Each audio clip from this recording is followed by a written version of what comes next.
আসসালামু আলাইকুম সবাইকে। কেমন আছেন? আলহামদুলিল্লাহ আজকে আমি ভালো আছি। গত 2-3 দিন শরীর খুব খারাপ ছিল, জ্বর, গায়ে ব্যথা, প্রচণ্ড কষ্ট পাইছি। তো আলহামদুলিল্লাহ আজকে ভালো আছি।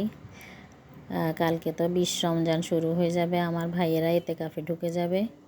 তো এই জন্য আজকে আমার বড় ভাইয়ের বাসায় আমার বড় ভাবি আজকে আমাদের সবার জন্য ইফতারের আয়োজন করছে। আর সাথে কিছু আত্মীয় স্বজন ছিল, গেস্টও ছিল কিছু। তো আমি নিচে যাইতে যাইতে দেখতেছি যে আমার ভাতিজি আফরা ও প্লেট সাজায় ফেলতেছে। তা আমার ছোট ছেলে আর ভাইয়ের ছেলে দুইজন, ওদের প্লেট ওরাই সাজাবে। দুইজনই মহাপণ্ডিত। তো দুইজনে ওদের পছন্দ মতো জিনিস নিচ্ছে। এটা খাবে, কেউ ওটা খাবে না, কেউ এটা খাবে, কেউ ওটা খাবে না।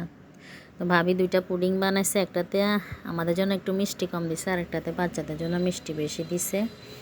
তারপরে ডিম চপ করছে, চিকেন ফ্রাই, পেঁয়াজু বেগুনি, কিমা পুরি, তারপরে ভাজি বুট, কাঁচা বুট, শরবত, তরমুজ, পেয়ারা।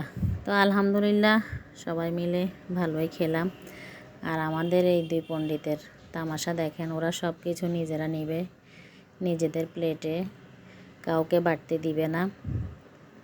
তো এই তো আসলে মাহে রমজানের মাস, রহমতের মাস, মাগফিরাতের মাস, শান্তির মাস, বরকতের মাস, হেদায়েতের মাস, নাজাতের মাস চলে যাচ্ছে। আসছে করে রমজান, সবাই একটা প্রিপারেশান নিচ্ছি, কিন্তু রমজান তো শেষ হয়ে যাচ্ছে।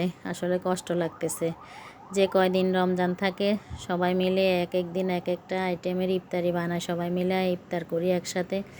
আলহামদুলিল্লাহ আল্লাহ অনেক ভালোই দিন কাটাইতেছে, দিন নিয়ে যাচ্ছে রমজানের দিনগুলা। তো সবাই মিলে আত্মীয় স্বজনরা সহ ইফতার করলে আসলে ওই দিন ভালোই লাগে। তো অনেকগুলো আইটেমই ছিল। তারপরে এগুলো খাওয়ার পরে নামাজ পড়ে সবাই মিলে একটু চাও খেলাম, কথাবার্তা বলে তারপর বাসায় আসলাম।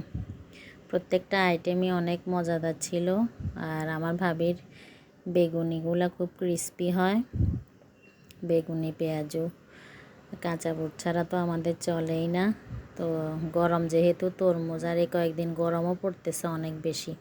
আমি তো ঠান্ডা শরবত খাই 2 দিন অসুস্থ হয়ে গেছি। আলহামদুলিল্লাহ আজকে ভালো আছি। তো আল্লাহ আমাদের সবাই রমজানগুলো সুন্দরভাবে কাটিয়ে নিক, দোয়া করি।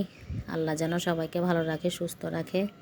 সবাই মিলে যেন আগামী বছর এইভাবে একসাথে মিলেমিশে রোজা রাখতে পারি, যেন ইফতার করতে পারি। আল্লাহ আমাদের যেন সেই তৌফিক দান করুন। আর পুরুষরা সামনের রুমে খাইছে, ড্রয়িং রুমে নিচে বসে ফ্লোরিং করছে। আর আমরা মহিলারা ভিতরের রুমে খাইছি সবাই একসাথে। তো আলহামদুলিল্লাহ আমরা তো অনেক ভালোই খাইতেছি, কিন্তু গাজার মুসলমানদের কষ্ট দেখে, গাজার মুসলমানদেরকে আল্লাহ আপনি রহমতের দিনে আল্লাহ আপনার রহমত বর্ষণ করেন, গাজার মুসলমানদেরকে আল্লাহ আপনি হেফাজত করেন, জানমালের হেফাজত করেন, এই দোয়াই করি সবাই। আলহামদুলিল্লাহ।